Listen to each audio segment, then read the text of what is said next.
How would you describe lockdown? What does it mean to you? Well, it all started in March. It was a joke. A laugh. People didn't pay any attention. People didn't know. We all thought it was funny. A game, a prank. Nothing the media tells us is ever real nowadays, so why should we believe this? To us, it was just something that was happening in the world. Just another sad news story.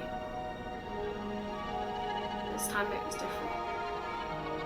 Little did we know, it wasn't just a silly little game, or a prank, or a news story. This time, it would change our lives forever.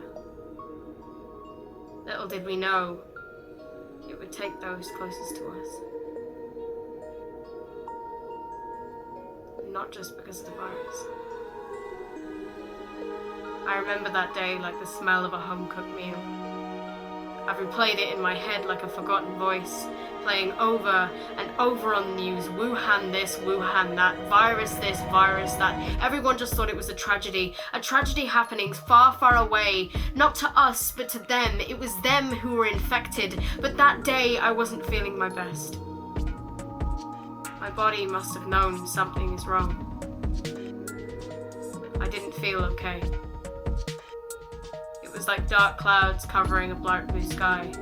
A picture-perfect scene, painted with a broken paintbrush. That day I went home with a heavy heart and a sore feeling in my chest. The next day we were off college. Just like that, everything changed. Nothing was the same after that. The first few weeks, it was like money grew on trees. It was like an eternal holiday with a never-ending light, but that candle soon burnt out. That river of a fantasy soon ran dry. Nothing perfect lasts forever. This was so theoretically perfect, it lasted too long. Being at home started to feel like an old joke. One told too many times. We were all tired of hearing it. Sick and tired and waiting and sick. People were sick in hospitals, falling dead like flies in hospitals. People were dying around us, and all we could think about was ourselves. The normality that we called home. The systems of everyday life that became our house.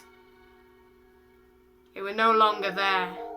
But in today's society, the only person that mattered was me. Millions of people were dying around us, but the only person that mattered was me. Me, and the breathless need for normality, the unscratchable itch I felt imprisoned from the plans that I had made, from the summer I had dreamed of. Is this real? I asked myself. Am I dreaming? The answer is no. The next 6 months proved that. Like an infection spreading through a body, it didn't feel real.